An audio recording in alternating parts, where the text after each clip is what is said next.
Welcome to this edition of the Iowa blog here from our Rainbow Studio. I am your host, Craig Winn.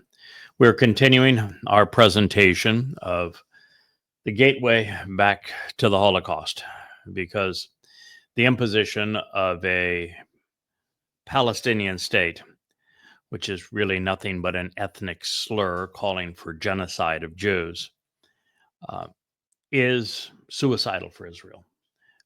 It will open the gates to a slaughter of Jews far worse than what the world saw in the early 1940s throughout Europe. And because this eventuality seems inevitable, and since it was predicted by the prophets, we're reviewing what Isaiah had to say. And in Isaiah 17, the prophet is quite clear that the troubles are going to escalate with the fall of Damascus, with buildings being turned into rubble. And of last count, there were 106,000 buildings in and around Damascus and in this portion of Syria that have been destroyed. They're a twisted heap of rubble, such that the prophecy is fulfilled. That this would be perpetrated by Islamic jihadists, which has also been fulfilled. It says by terrorists, but by implication, that is an Islamic jihadist. The prophet indicated that these terrorists would be associated with those who refer to themselves as refugees in Jordan. Boy, has that ever been fulfilled. And we learn that as a result of the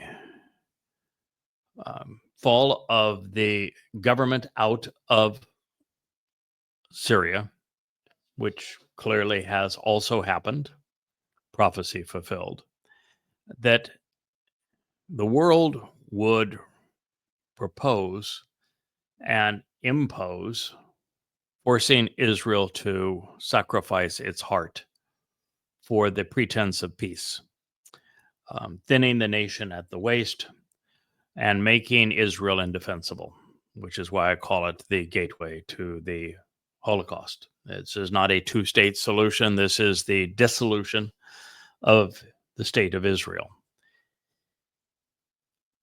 And we find that we're on the cusp of meetings next week where the UN is meeting to announce the creation of a Palestinian state. And we have France, Great Britain, Germany, all concurring that needs to happen. And we just had Spain have the Inquisition Part 2, where 21 nations agreed that there needed to be a Palestinian state to reward the murderous Muslims who perpetrated 10/7, of course. It is one of the most disgusting ideas in human history and among the most ignorant. I've shared numerous occasions that Palestine is not just a myth. It is an ugly blood libel. It is an ethnic slur. It is an outright lie. It was created by Emperor Hadrian when he was in the midst of slaughtering Jews and trying to remove Judea from the face of the earth. And the Romans were bastards. That probably no civilization in human history more egregious than Rome. It's why Dode in his prophecy through Daniel was quite clear in calling Rome and then the church that would evolve out of Rome the ultimate beast that is vicious and then treads upon the whole world. While attacking Judea for the third time since 66 BCE, this occasion 133 CE, the emperor tortured literate Jews so that he could root out from them the name of a former enemy that was just vile. And the most vile enemy that the early Israelites faced were the Philistines. So Hadrian decided, well, I'm going to call the place Philistina just to irritate the Jews that I'm torturing and murdering and enslaving en masse. That's how it came to be. 133 CE as an ethnic slur by the Roman Emperor Hadrian while he was perpetrating mass torture on Jews. The British, who have been revolting anti-Semites for a very long time, loved Hadrian's remark. They loved the slur on Israel. And so they picked it up and applied it when, at the end of World War I, and the Ottomans had lost, mostly because the Brits bribed Muslim warlords to fight the Ottoman Empire, promising that if they prevailed, that the British Empire would carve out little fiefdoms for all of them. It's how Arabia became Saudi Arabia. It's how almost all of the areas of the Middle East got carved out. And in that process, because of the fact that Chaim Weizmann had perfected smokeless gunpowder, I think a number of other inventions on behalf of the British Empire that helped considerably in the winning of the Second or the First World War. They were given Israel back, and the all the other countries in the Middle East got fiefdoms for tribal heads carved out for them. It's called the Balfour Declaration, which would have been most of today, all of today's Israel and much of Jordan given to Israel, while it would only been a tiny fraction of the Middle East. So from a land point of view, it was the worst land, and with very few people, and with the richest land being given to the Muslims. Well, they reneged, as Brits are wont to do, but the name that the Brits applied to it was the old Roman slur. And so it hung around, and it was all but forgotten once the state of Israel was created in 1948.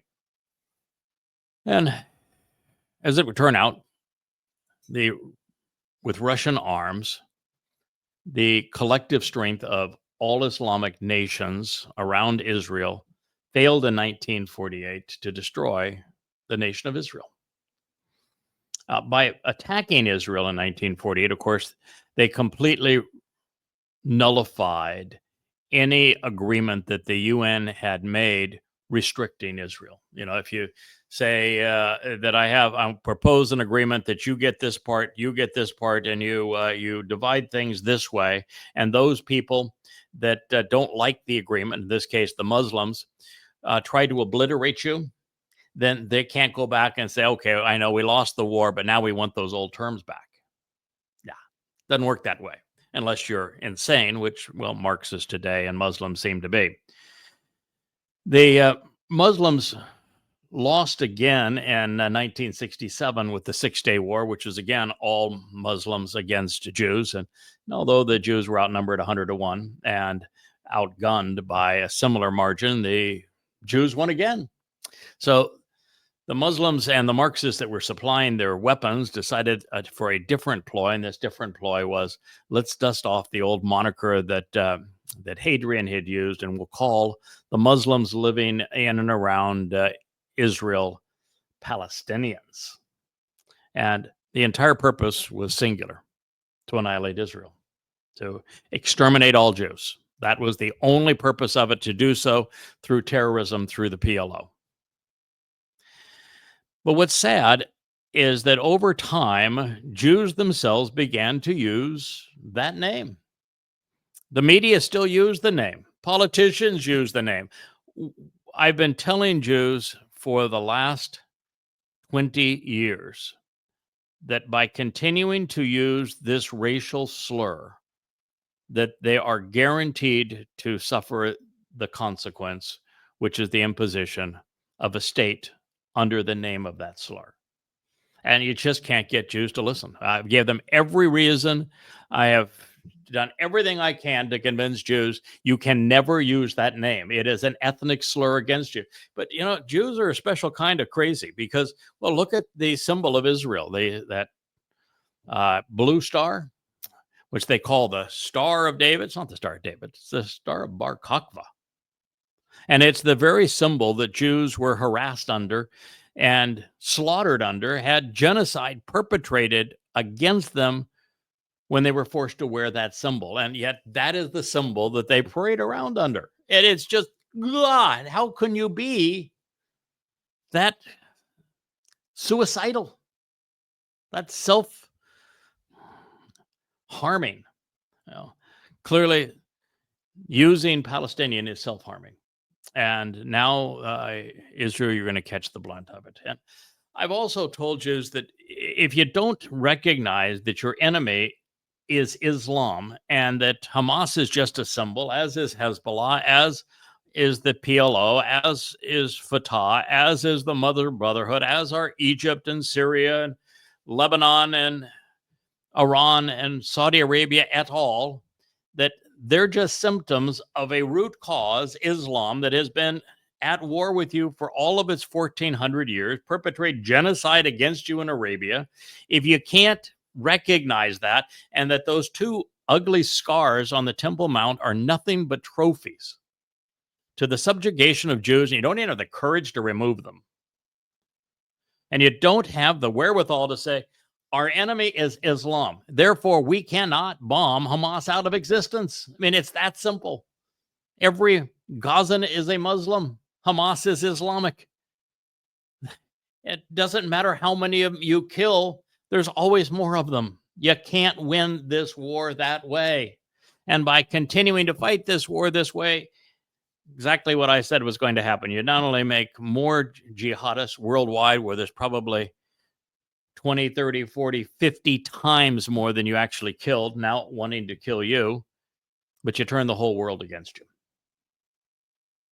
And you might say, oh, the whole world was against us. All we did is bring out to the surface the real anti-Semitism of the world. That may well be true, but it doesn't change the fact that you lost the war of public opinion, and that you made a bad situation worse by going into Gaza, and there was never any chance of success. When you start a war and you define victory as something that is wholly and completely impossible to achieve, you cannot win. And the obliteration, the de-arming, the depowering, the elimination of Hamas in Gaza was never possible. You can't kill your way or bomb your way to victory in this regard. I don't care how many of them you kill. You claim you've killed 15 to 20,000 of them, and there are 60,000 replacing them. You can kill another 60,000 of them, and there'll be 200,000 replacing them. All the while, you turn the world against you. So that's where we find ourselves, and as a result, the world is meeting next week to award a Fakistinian state. Ignorant because, well, world leaders are largely Marxists at this point. We have two generations of young people. Virtually everybody under 30 is so indoctrinated, they've lost their conscience. They are siding with Muslims. They have no clue about their history, the nature of the religion. They just want to lash out at Jews for all sorts of stupid reasons. But the fact is, that is the majority now of voters worldwide. And this is what they're calling for.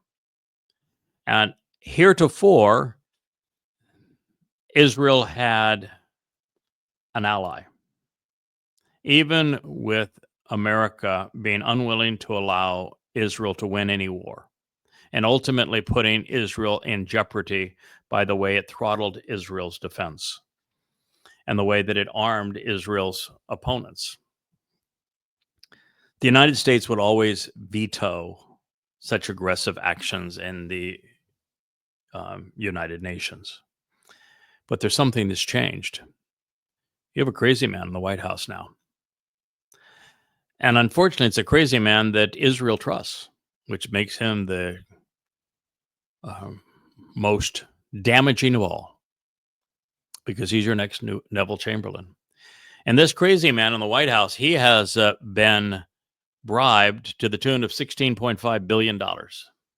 Publicly announced deals between Qatar, which is the International Bank of Islamic Terrorism, Saudi Arabia, which is the birthplace of Islamic terrorism, and the United Arab Emirates. Between those three countries, Trump and company has received $16.5 billion. He's owned and operated by those countries. Now, there's a little more to it than that. It isn't strictly the result of bribes, although $16.5 billion even buys a president of the United States. Used to only cost about $20 million. That was the price of Obama, but he was an easy patsy. And George Bush, he also was bribed by $20 million. That used to be enough to get it done, but this time it's $16.5 billion. Now, as I say, there is a little more to the story, and that it's become evident, and I did a whole series on this about 3 months ago, because it became obvious to me what was happening. The United States has really screwed up its international trade policy, such that America is no longer trusted. And with the Trump tariffs, it became even worse. And with the ongoing sanctions against Russia, made it worse. And as a result of all of its machinations, on and off, for example, on using Ukraine as a proxy to go kill Russians, Europeans, Australians, the Japanese, for example, have all decided that the United States is not a viable and reliable trade partner. And therefore, what's happened is that even with the International Monetary Fund, there is now considerable movement on making the euro the international reserve currency. And what that means is that Donald Trump knows that what he has done recently puts the dollar at risk of losing its reserve currency status. And that may not mean a lot to many of you, but the US dollar is a fiat currency, which means that rather than being based on assets like gold, like it used to be, it doesn't have any backing anymore. In fact, it's actually a debt instrument. It's the opposite of an asset. Look on it. It's a Federal Reserve note. It's a debt instrument. And it is created, there's an illusion, literally a religious faith in the value of it. And America's deficits became so enormous, larger than the rest of the world's combined, at $40 trillion. Much, much, much greater than our total GDP. That the only way to create the illusion of solvency and to finance that debt was to create the illusion of money, because there was almost no one that wanted to buy T-bills. T-bills was financing just this tiny, tiny bit of the debt. If you actually tried to finance the entire debt from T-bills, the interest rates would be 15% or more, and the U.S. deficit would be growing at $6 trillion a year faster than it is now. So this thing called quantitative easing, which because of the reserve currency status and international trade, and everybody has to have enormous amounts of dollars to do that, the currency can be devalued through the illusion of money, and that illusion of money is what is being used to create the illusion of solvency for the United States. You lose the reserve currency status, it's over. Now, the only thing then that is left is the petrodollar, which is now the primary underpinning of it.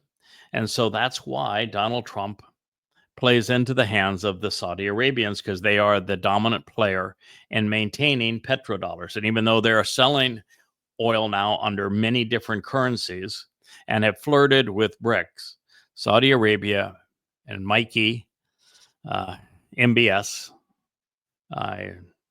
Mikey to my wife, she knew him personally back in the day when he was a young man and was bragging about having how many of his nannies and maids that he had tortured to death and killed when he was a young boy. He is a psychopath, a very sadistic psychopath. He is a bright psychopath, and he has leveraged the petrodollar into a deal with Trump whereby the United States has pledged to defend Saudi Arabia against any foe, including Israel, with its own sons and daughters, with its own troops, shedding its own blood for Saudi Arabia, which it would never do for, well, almost anyone else, including Israel. Number two, giving Saudi Arabia nuclear technology. And you say, oh, well, it's civilian use. That's the same thing the Iranians said, isn't it? And when the Iranians said it, I said, how could you be that stupid? All atoms do in a nuclear plant is they boil water. A country that sits on an ocean of gas and oil does not need atoms to boil water. It tries to get rid of the natural gas because it's harder to sell by just burning it in the atmosphere. No nation that sits on an ocean of oil and gas needs atoms to boil water. Nuclear technology. Number three, because Muslims have an average IQ that is right there at retard. It's a mid to low 70s. What they need is artificial intelligence, and Trump is supplying hundreds of billions of dollars worth of chip manufacturing and artificial intelligence capability, and on top of that, $150 billion worth of weapons. So he's caved in to essentially giving Israel's enemies the very things that they craved, but what they want in return is Israel served up on a silver platter. And you might say, wait a minute, they just want a state for the Palestinians. Oh, poor Palestinians, they deserve a state. Well, there's no such thing as a Palestinian. They aren't poor. They're murderous. They're disgusting. Absolutely, utterly revolting. They perpetrated the most savage crime of the millennia. No one has ever been as savage as they were. The Nazis were idyllic compared to the invading Muslims of 10/7. No one has ever been that disgusting. And they did it while screaming Allahu Akbar, which means they didn't do it as Hamas. They did it as Gazan Muslims, period. And nonetheless, what the world finds itself in is a total capitulation to them.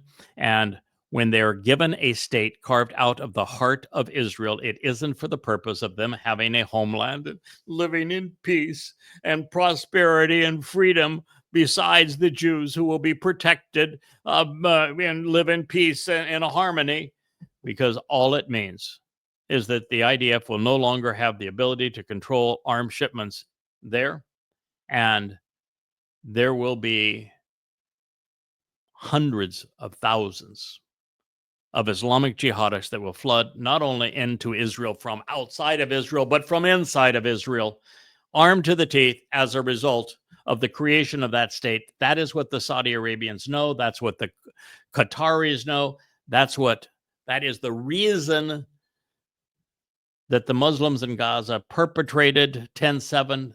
They knew this is what it would lead to. They knew what Israel would do in response. They knew that they could control Israel through the hostages. They have played Israel for a fool, and this is what is being delivered. And what's going to happen as a result of all of that is that the next 10/7, and it is assured, it's not only going to happen with Muslims coming in from Syria and from Lebanon and from Jordan and from Saudi Arabia and from Egypt and down also through Syria, which it now controls, from Turkey.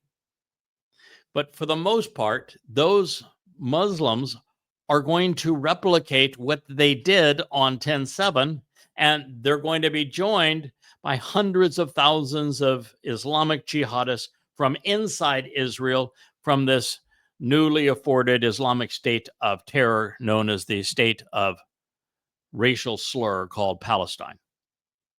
And they're going to come in on foot and on motorbikes. They're going to come in with rifles and RPGs and with knives and garden utensils.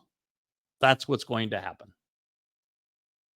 Just as they did on 10/7. And the fact is, the IDF is wholly and completely ill-prepared to stop a flood of Muslims. That's why it was called Al-Aqsa flood. That's why the prophet Yeshaya speaks of a flood of Muslims too numerous to count.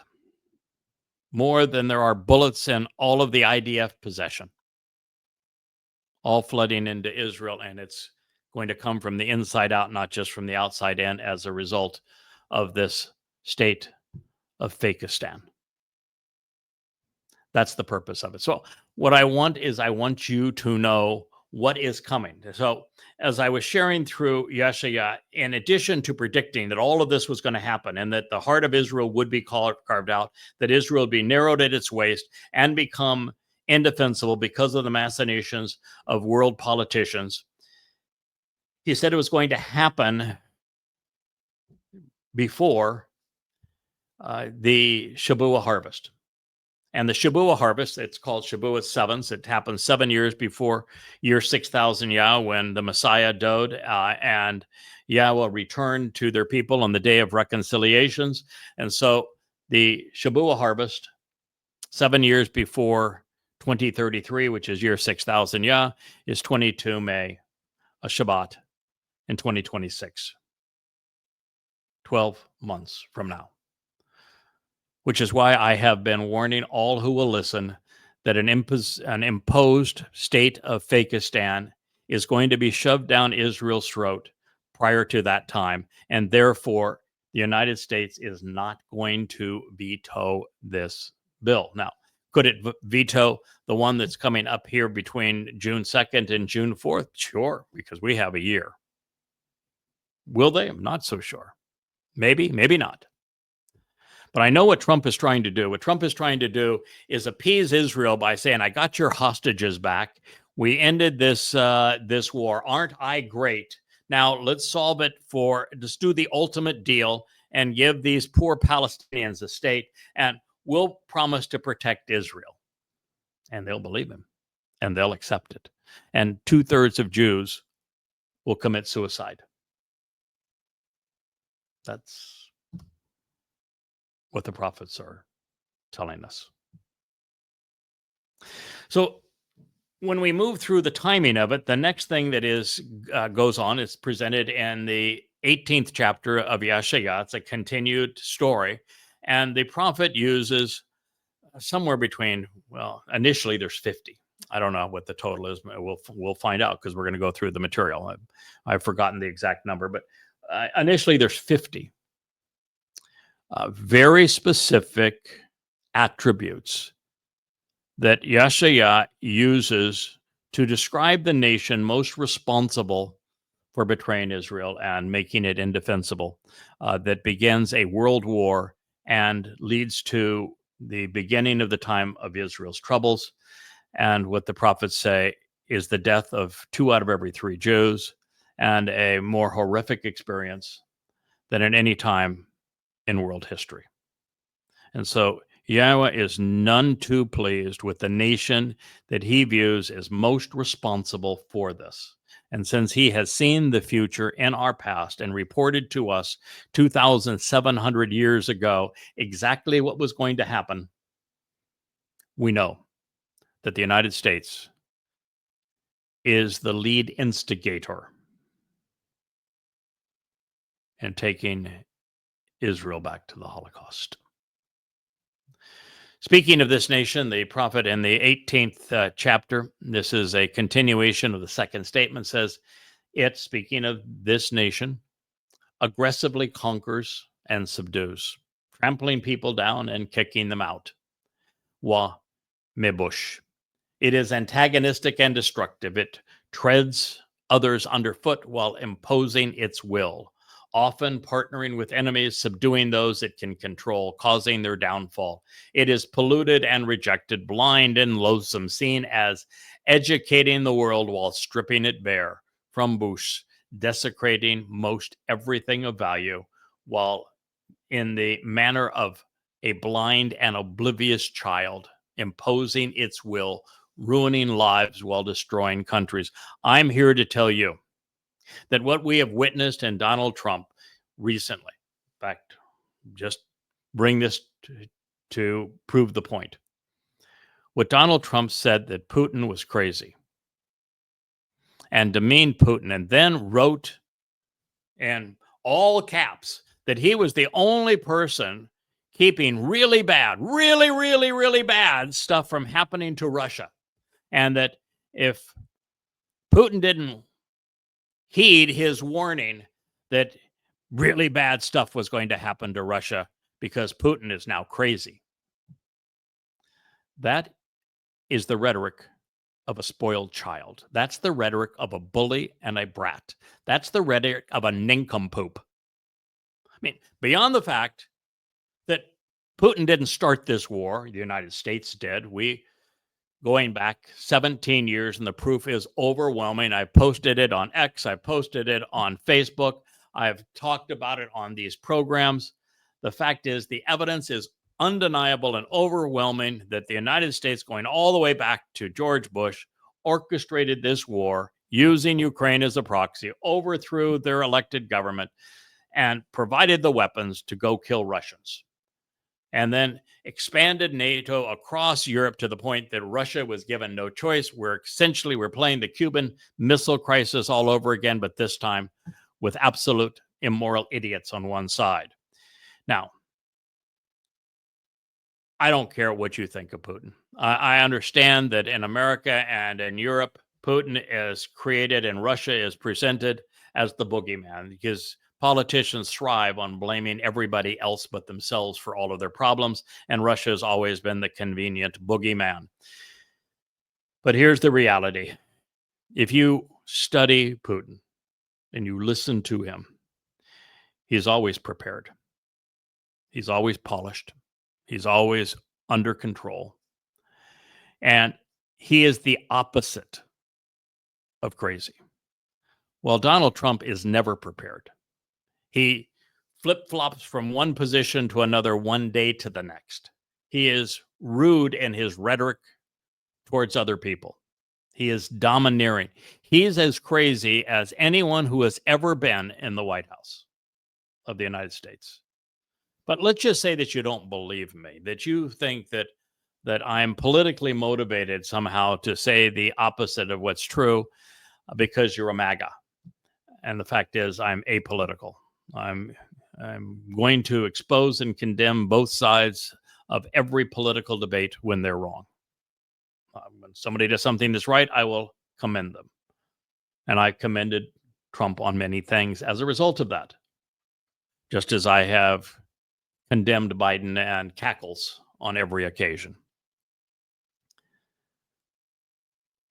Wouldn't you have to be crazy to taunt, to smear, to slander, to threaten the man who has access to the most nuclear weapons by calling him crazy and then threatening him? Wouldn't that make you, by definition, crazy?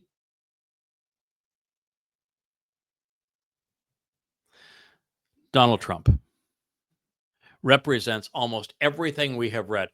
When I did this translation 2 years, 4 years, 6 years, 8 years, 10 years ago, every word of it seemed to fit the United States. And I said so.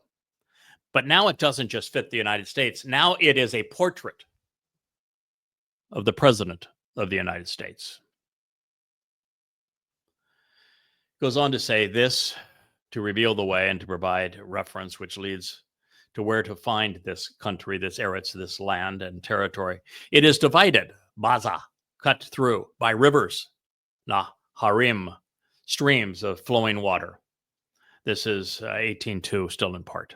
Okay, well, Asher Eretz Baza, Naharim, this country which is divided into rivers, is the likely meaning, and of course that would point directly to the United States, which is the country most divided by major waterways of any nation in the world, because it is dissected by more tributaries than any other.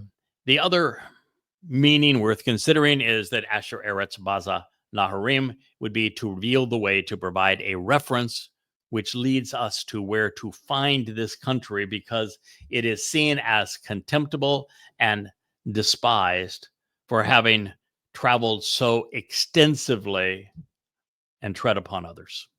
And no country's citizens on earth travel as broadly, nor any country tread upon the rights of others as much as the United States. We're fighting wars everywhere. And even when we're not fighting a war, we've got our CIA trying to overthrow governments and undermine people everywhere. And even when we're not doing that, we're supplying the weapons to make it possible. So in this one prophetic statement, Yeshaya 18:2, we have been afforded 50 insights into the country comprised of 50 states, which is at the crosshairs of this woe, this warning from God. And these include Ha-Shalak. 1, it dispatches weapons of war, sending out battle groups with an arsenal of implements equipped with missiles for fighting to other places for the purpose of extending its influence. 2, by way of the sea, the largest navy in the history of the world. Number 3, in the manner of the Gentile nations as a confluence of nationalities. From Seir. 4, the nation dispatches envoys, authorized agents of the government, sent off as part of a delegation with the authority to convey the official message. The U.S. is treating Israel now as its footstool and sending off delegates daily. 5, including sanctioned representatives of false gods to deliver an anguishing religious message. You know how many Americans now in positions of power say, I'm a Christian, therefore I do this, I do that, I do the other thing.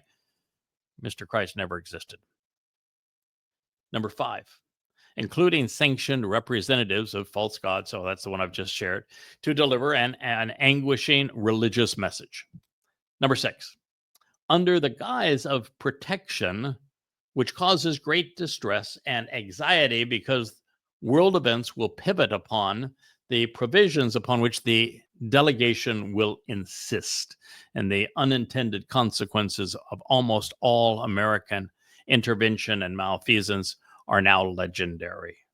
Look what happened with the invasion of Iraq. We gave Iraq to Iran. Screwed up the world beyond salvation. Changed everything because of that stupid move by George Bush, causing the migration of Muslims into Europe that have changed the entire nature of the continent and changed the reach of power of Iran, as a result of which Israel had to tone down, and then America says you can't attack them anymore. We're protecting them. Number 7, because it represents the pivot point or fulcrum upon which events change from bad to worse, ushering in birth pangs, because America is the one that's ultimately going to betray Israel. It's already decided to do so. From Ba Kali Gama 8, in swift floating vessels, which are implements of violence and war, quickly swallowing up great distances with the America's fleets and aircraft carrier battle groups. Number 9, so as to control others, even if it results in collateral damage, thereby destroying and annihilating that which gets in their way. Just look at the United States and Afghanistan and Iraq. We made bad situations worse, and we cost. We spilled the blood of 1 million victims in the process. And you look even the way that America fought the Pacific War and World War II. We avenged the death of 3,000 servicemen with the lives of 300,000 servicemen. Look what we did in bombing Germany and Japan. We were killing 40, 50,000 civilians a night, burning them alive. Now we want to complain that there are some Gazans that are getting hurt by the Israeli bombing. It's got to stop. Yeah, America killed, burning them alive with white sulfur. 50,000 German civilians and Japanese civilians, women and children, a night, month after month. Within which, number 10, absolute authority is imposed such that those inside are essentially captives, imprisoned to fulfill the mission. If you join the U.S. military, you're not a force for freedom. You have surrendered your free will. From Al-Tanay Mayem 11, over the surface of the waters because of the appearance and presence of the floodwaters. Floodwaters would be the influx of Muslim mujahideen terrorists. From Malak 12, the representatives who announce their position are empowered to project the influence and authority of those who sent them. From Halak 13, they are escorted and transported from a nation with the freedom of choice, and yet another orders them to do as they have been told. From Call 14, traveling swiftly, indulgently, and inappropriately. 15, while trivializing the complexity of the situation and disregarding the consequences. This is the sign of America. It has been for as long as we can remember. For example, starting the Ukrainian proxy war against Russia, not recognizing that it had no choice, no chance to end in any way that was at all favorable, because even if NATO prevailed and providing enough weapons to pummel Russia, Russia was going to respond with a nuclear holocaust. There was no way to win. It's the same thing with the invasion of Iraq and Afghanistan. It was lose-lose from the beginning. Everything America touches is that way. Trivializing the complexity of the situation. The tariff war, same exact situation. Not thinking it through, unaware of the unintended consequences. 16, insufficiently concerned about and mostly indifferent to those whose situation they are quick to slight. You can be America's ally today, make all sorts of promises, and the moment that America thinks, I don't want to do that anymore, you are toast. And America will reject you and leave you as if you were diseased. 17, they're impulsive and imprudent, cursing the lives of those they are intending to meddle in. And that's the truth. 18, demonstrating a propensity to hurriedly underestimate the intricacies of existing relationships and thereby rapidly making bad situations worse as they move from one place to another in a short period of time without any regard for their victims, the consequence of their demands, and or the results of their missions. Take sanctions on Russia. The U.S. started the war, then decided they were going to punish Russia by sanctions, put Russia in bed with China, with Iran. And therefore, Iran is able to have the cover to finish their nuclear program. And we have an alliance between China and Russia that is formidable, that the United States cannot oppose without destroying the world. And in the process, we destroy America's position as the reserve currency because of the disruption in trade. Unintended consequences. 19. This nation sends its fleet across the sea, dispatching them hurriedly in response to their own perceptions before thinking the situation through, causing a rapid deterioration, apathetic to the countries they invade, the lives they snuff out, or the disaster they leave behind. Consider Afghanistan, consider Iraq, consider Somalia, consider Libya, consider Syria. And it is therefore 20, depicting the impetus for the invasion of Israel by Islamic terrorists, because impulsively, irrationally, and without concern for the people or nation, America invaded Afghanistan after 9/11, even though not a single Afghani participated in the terrorist attack, and immediately thereafter invaded Iraq, where there wasn't a single al-Qaeda participant, making a bad situation far worse when none of its hasty justifications were valid, leading not only to the destruction of both countries and to the loss of over 1 million lives, but directly to the Syrian war, one that has already ended with the rise of the Islamic State, which the United States created through the Petraeus Awakening program, just as foretold. From El Goy, this is on behalf of a nation, this is point 21, of people from different races and places, a Gentile nation of uncultured and heathen multiculturalists, whose people are a confluence of ethnicities, many of whom have placed their faith in pagan religious beliefs, aka Christianity.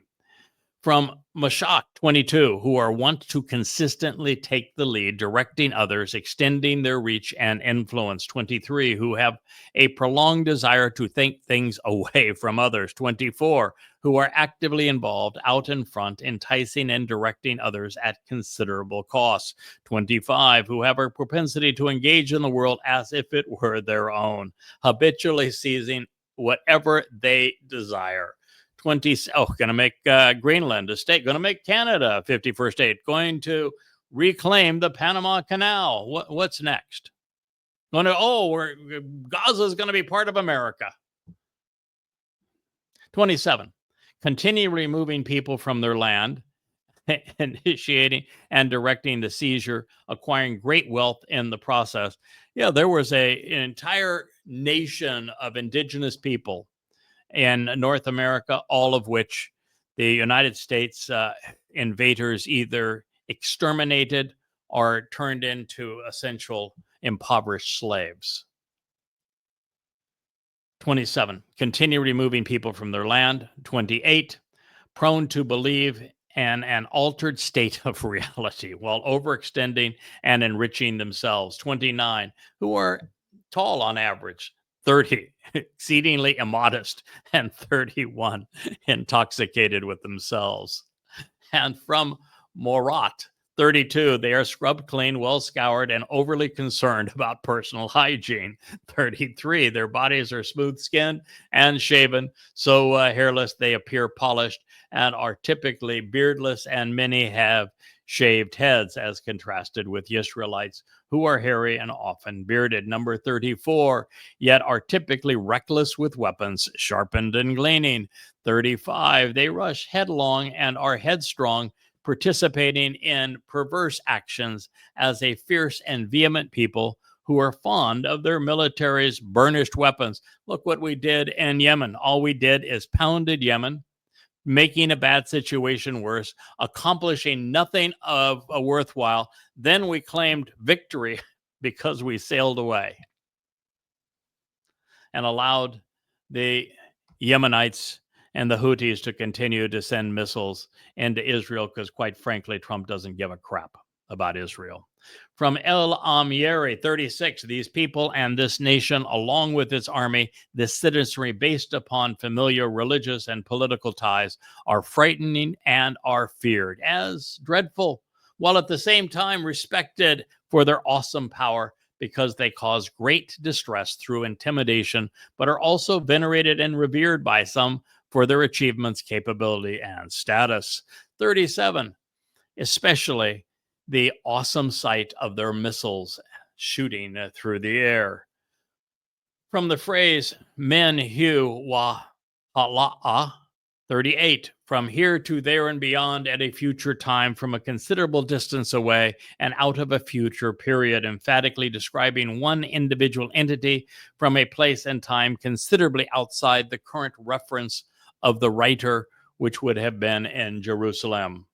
And from the phrase Goy Ka, 39, this population, which is comprised of many different races, routinely spews out nonsense in a strange foreign language. Number 40, taking down, but never to the degree of the Donald, however. 40, talking down to others. Wow. It's apparent that Yashaya actually witnessed the Donald. My apologies to him. 40, condolences as well. Talking down to others while continually marching off to war based upon a condescending and moronic attitude and rhetoric. 41, acting like a great power, all of which deserve to be mocked and ridiculed because they foolishly judge others, and senseless speeches which parrot the same meaningless phrases, vomiting up their blathering blah, blah, blah. Such that 42, they are always trying to expand and impose their influence, even their faith. 43, establishing the rules while senselessly drawing lines in the sand. 44, while eagerly throwing others out of their land. 45, hoping to bind others together in a common cause as true believers, only to rule over them, building coalitions that they control, dictating to one and each according to a standard that they themselves deem acceptable. 46, all while spewing out the inhabitants that actually deserve the land. And then from Mebush, 47, we discovered that this nation aggressively conquers and subdues, trampling people down and kicking them out. It is antagonistic and destructive, treading others underfoot while imposing its will, often partnering with enemies. Oh boy, wouldn't that be the truth today? Subjugating those it can control, causing their downfall. Subjugating, yes, Israel is now the footstool of America. It is 48, polluted and rejected, blind and loathsome, seen as educating the world while stripping it bare. And finally, from Asher Eretz Baza Naharim, 49, to reveal the way, to provide a reference which leads us to the place we find this country. Its land is divided by rivers. And number 50, it is seen as contemptible and despised for having traveled around the world and treading it down in mass.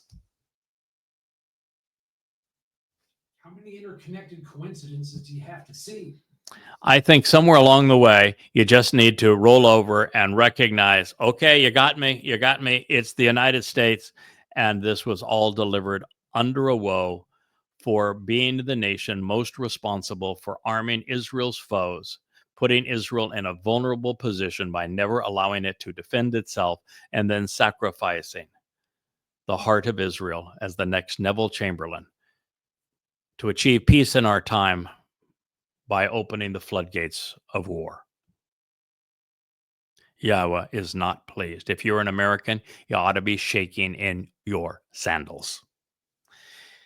These 50 descriptive pictures of a nation comprised of 50 states must then be combined with the 22 depictions that preceded them, resulting in 72 illustrious portrayals of America circa 2025.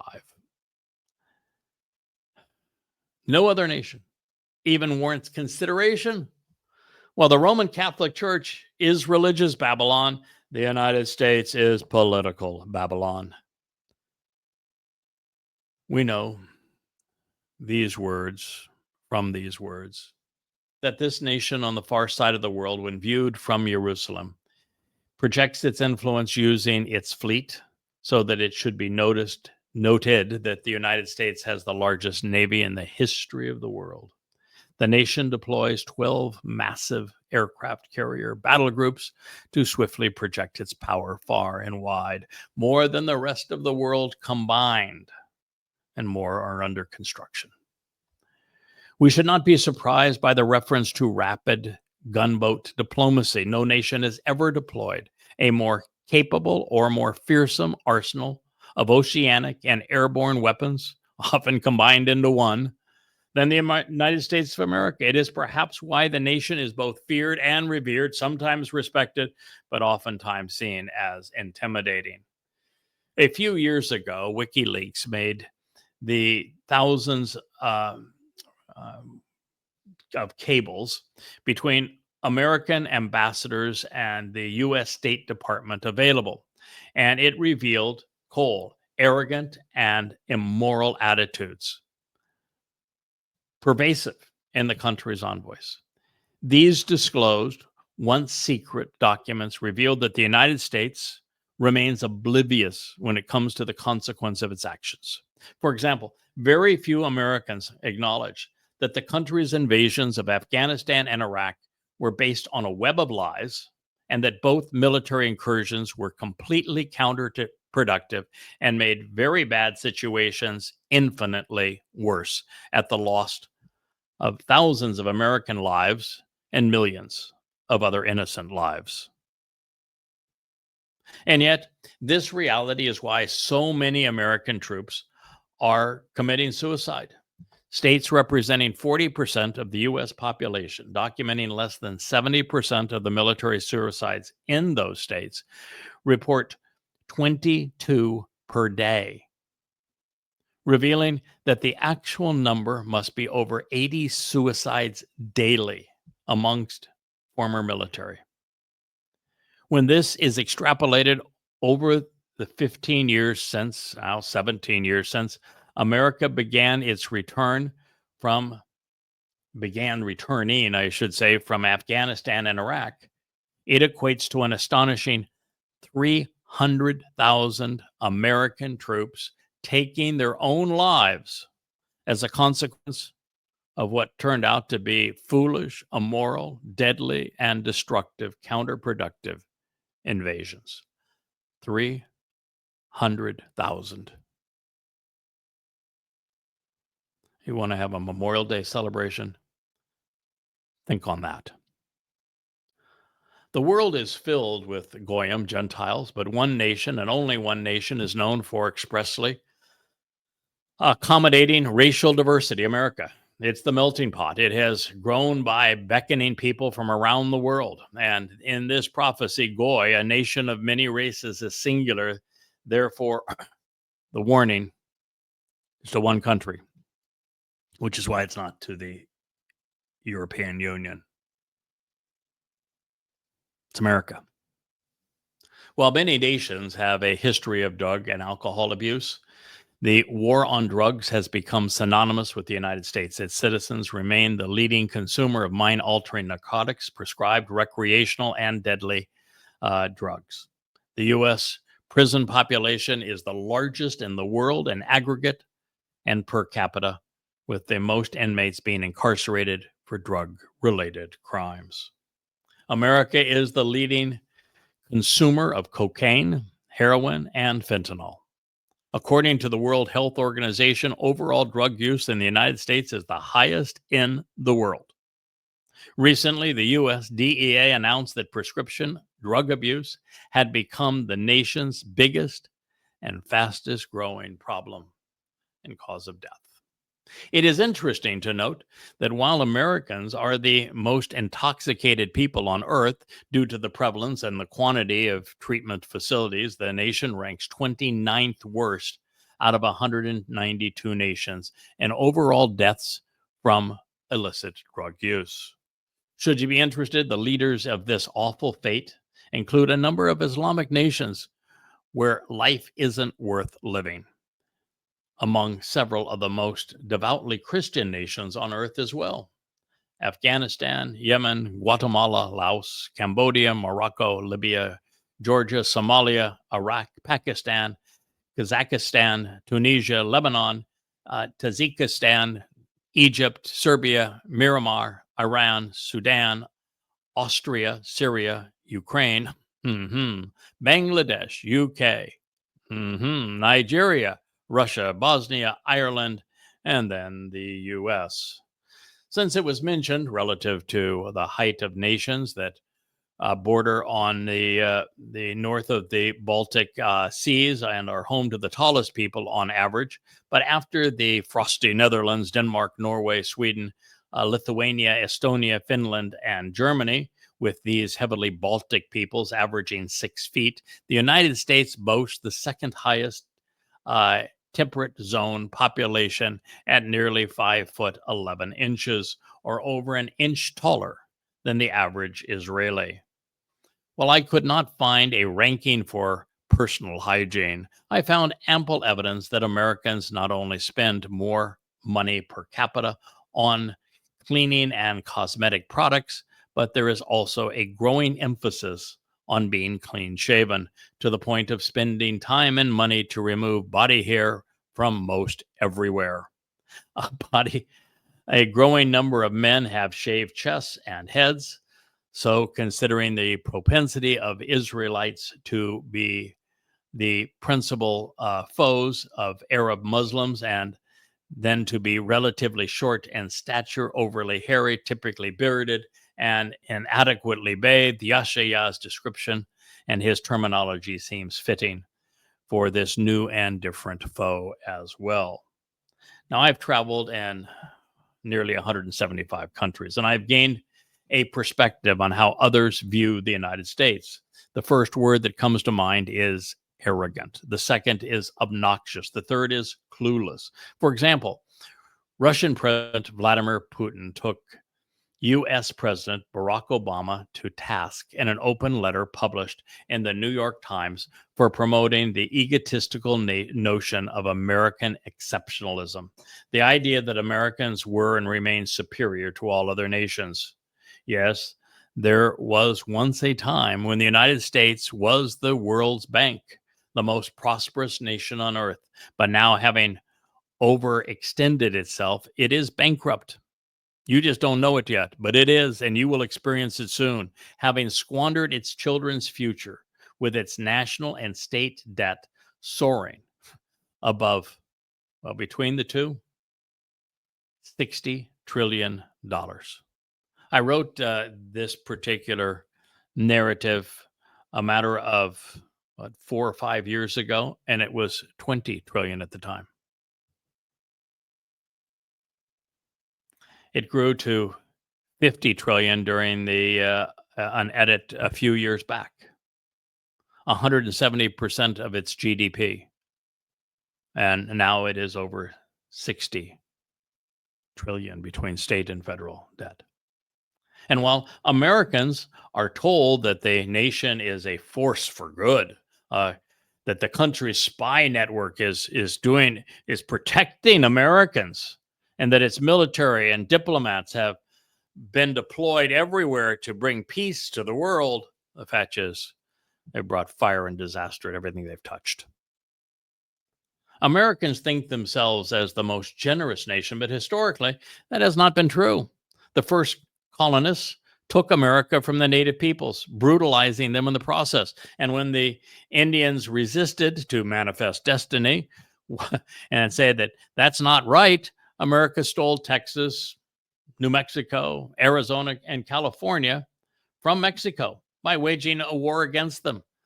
The Republic of the Philippines was obtained the same way, by war, this time in a war against the Spanish. And now the United States wants to take God's land away from his people, as well as take Canada, Greenland, Panama, and who knows will come to mind for the Trumpster next week or the week after. He's now today came out and said, I'm going to offer a deal to Canada. I'll give them the Golden Dome for cheap if they agree to become the 51st state. The Golden Dome, the Trump Dome, is never going to be put into service. I mean, never. And why would a Republican, if he's if he has any sanity, if he thought through things before he put his foot in his mouth. He is a Republican, correct? Yeah, I thought so. Okay. And you recall the last elections in Canada? The Conservative Party, which would be left of Republicans or Democrats in America, got trounced. In fact, the guy who ran for prime minister lost his own district race to the parliament. And it was an annihilation. It wasn't even close. If Canada became the 51st state, there would never be a Republican elected to national office again. I mean, it's the man never thinks. Okay. He was also offered the 51st state to Greenland. I think there's only like 60,000 people in all of Greenland. You're going to make 60,000 people a state? Huh? Yeah, you've got what, 7 or 8 states already in Canada. You're going to make them 50 share. We only got one more. We got one more star for that flag. I'm sorry about that. We're going to have to share. Well, but Gaza is going to be the first because Gaza was going to be part of America too. Resorts. America's military is the most massive in human existence. It is larger than most every other military on Earth combined. If you combine the nation's spy apparatus and its military, we outspend the rest of the world combined. And of course, the largest export of America is military hardware. And so now we are the merchants of death. The nation has wasted $30 trillion on its war machine over the past 50 years, leaving Americans less free and more vulnerable in the process. You know, they said, you owe your freedom to a veteran. No, I don't. There hasn't been a single American soldier who has ever fought to protect America. I've gone off to fight wars in other places, but the closest war that could be attributed to American troops defending Americans would be the War of 1812, when the British tried to retake the colony. You can't even include the Revolutionary War for 2 reasons. One is there was no American military in the Revolutionary War. There were militias. And number 2, 2/3 of Americans wanted to stay under the control of England at the time and didn't want their independence. So it was not a popular uprising. And in the War of 1812, even though the battle was to retain America's independence from Great Britain, you can't count that either, because the only time that a actual military unit of the United States fought, they got their butts kicked, and the war was won by militias, average citizens that fought on behalf of the United States. The fact of the matter is, the United States is cannot be invaded and occupied so long as the Second Amendment stays in effect. You do not need a military, which is why Thomas Jefferson insisted on the Second Amendment and was so opposed to the establishment of a military. And oh, by the way, of that $50 trillion that has been wasted on the U.S. war machine, having accomplished nothing of any value and making a whole lot of bad situations worse, at the last audit of the U.S. military, there was $2 trillion unaccounted for. You know, Doge, you know, was all excited about the waste that they found in USAID. USAID, if you count all of the waste of USAID over its entire inception, it doesn't amount to a month of the U.S. military. Just saying. And after fighting 101 wars since the Europeans first arrived in the New World, one every 4 years, the warmongering nation wants to take on God, forcing his chosen people out of their homes. But Yahweh is not amused, which is why America has been warned in Yeshaya, Isaiah 18. Historically and prophetically, Yahweh only comments on nations that interact with Israel, especially those that aid and abet the nation's demise. It all goes back to the promise Yahweh made to Abraham, where those who support Israel and the covenant would be blessed, and those in opposition would be cursed.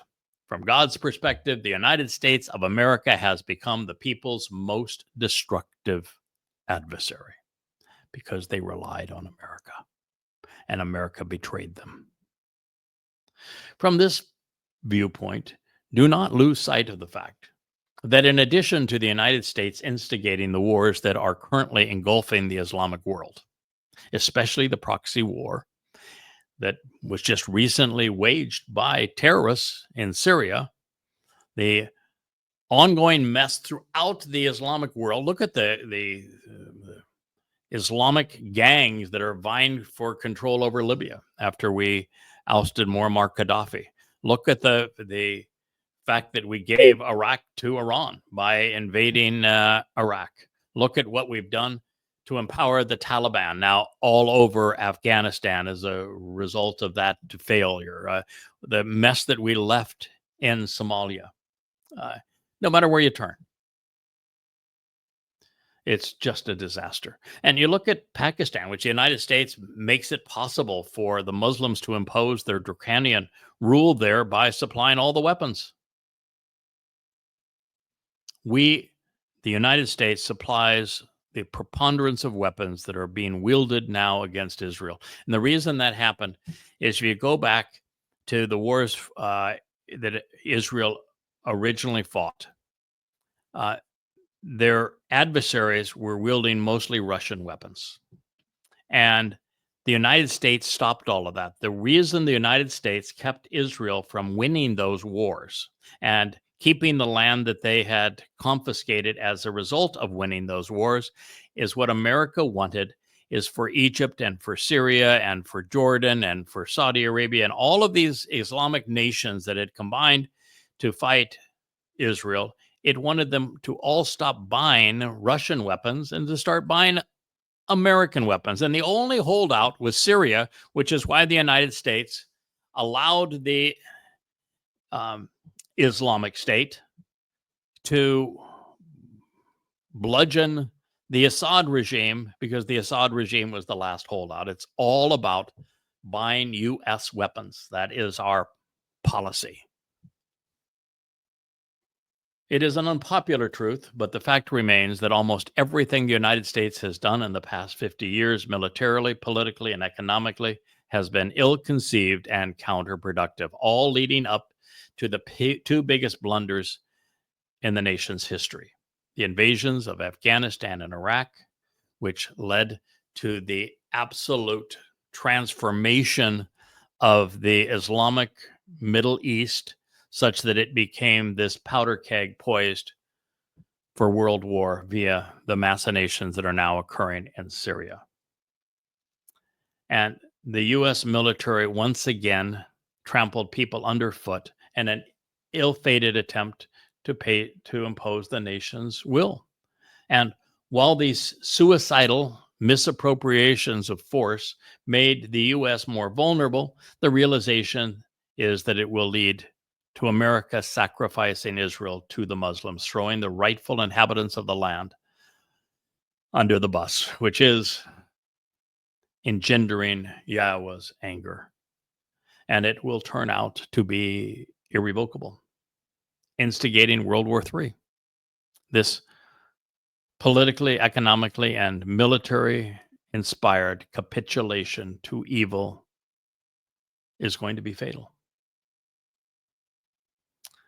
Instrumental to this mistake in judgment is the nation's nonsensical rhetoric. The public discourse has become a stream of amoral misconceptions, unfounded opinions, and outright lies. Boy, when you canvass the popular spokesmen and women on X, and you listen to their anti-Semitic rhetoric and the insanity of the things that they are saying politically and religiously and economically, you realize that we now have, as the world's news source, an entity that is aiding and abetting the demise of humanity in X, rewarding insanity. While the mainstream media has always been more prone to error than truth, it doesn't even hold a candle to the amount of rage and poisonous, irrational, ill-informed, immoral rhetoric that one finds on X.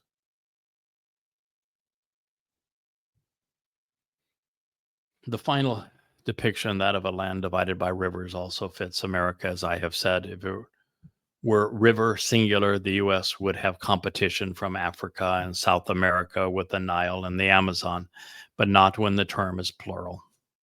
Nothing distinguishes North America geographically from other continents more than its many voluminous and long rivers that divide the land. They include the Mississippi, the Missouri, Ohio, Arkansas, Colorado, Columbia, Rio Grande, Tennessee, Brazos, Yellowstone, St. Lawrence, Hudson, James, Shenandoah, Potomac, Rappahannock, Susquehanna, Snake, Kern, and Yukon, just to name a few. In summary, we know that the United States is a melting pot of peoples and thus is quintessentially Gentile. More than any other nation, it likes to meddle in other people's affairs. Americans think that it is their obligation to the world to be their God and to set the rules, which is why its military is used to impose democracy on others. Americans talk a lot, all too often projecting an altered state of reality, which is why political and religious talk radio, along with the blogs, are so influential in this culture. And patriotically, the U.S. marches off to wars, 101 of them, leaving its military to tread underfoot those that it has sought to influence, always leaving a bad situation worse.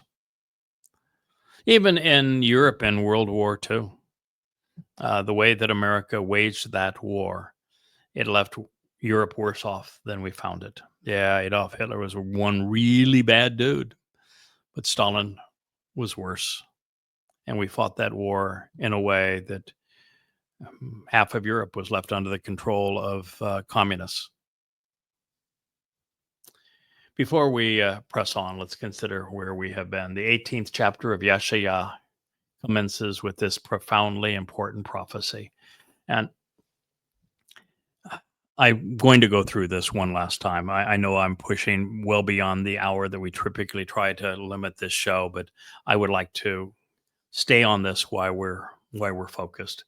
And it begins, woe, this warning, expressing dissatisfaction and a warning of impending doom to the land of whirling wings and of hovering airplanes, of loud percussive flying weapons with vibrating and noisy metal components swirling around, which devour and destroy, and of rhythmic clamor, of armaments which fly and attack, coming well beyond where the land ends, from a distant place at the far ends of the earth, often stealthy, which relationally speaking is from the region situated across and on the opposite side of the world. It is an arrogant and haughty place, prone to furious outbursts, born out of an improper attitude and bias, a meddling busybody with a propensity to involve others in its affairs. It is located in the direction of the rivers of Cush, thus in association with Babylon. It dispatches its weapons of war, sending out battle groups with an arsenal of missiles for the purpose of extending its influence by way of the sea in a manner of Gentile nations, along with envoys, including authorized representatives of false gods. It is prone to deliver an anguishing religious message under the guise of protection, which causes a great distress among other nations, because world events will pivot in a detrimental and painful manner based upon the provisions which this delegation will insist, starting the birth pangs. And so in swift floating vessels, quickly swallowing up great distance, among warships equipped to rapidly accomplish their undertaking, which is to control others, even if there is collateral damage, and that is a direct consequence within the ships where absolute authority is imposed, such that those inside are essentially captives, imprisoned to fulfill the mission over the surface of the waters because of the presence of these floodwaters. The messengers who are empowered to project their influence and authority travel swiftly, indulgently, and inappropriately, trivializing the complexity of the situation while disregarding the consequences, unfairly indifferent to those whose situation they are quick to slight, impulsively and imprudently cursing the lives of those they are intending to meddle in, demonstrating a propensity to hurriedly underestimate the intricacies of existing relationships, and thereby rapidly making a bad situation worse as they move from one place to another in a short period of time without sufficient regard for their victims or for the end result of their missions.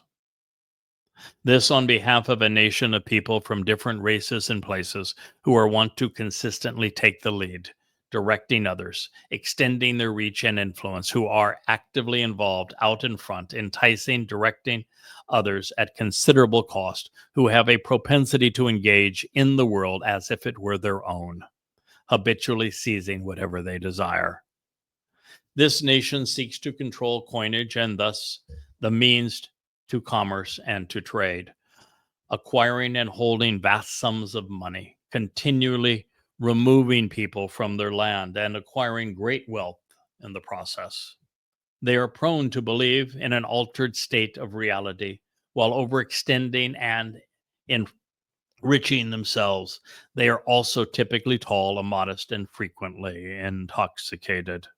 They are scrubbed clean, smooth-skinned, and shaven, and yet reckless with weapons, sharpened and gleaming, over-concerned about personal hygiene. Their bodies are so hairless, they often appear polished. Most are beardless, and many have shaven heads as they rush headlong and headstrong, participating in perverse actions.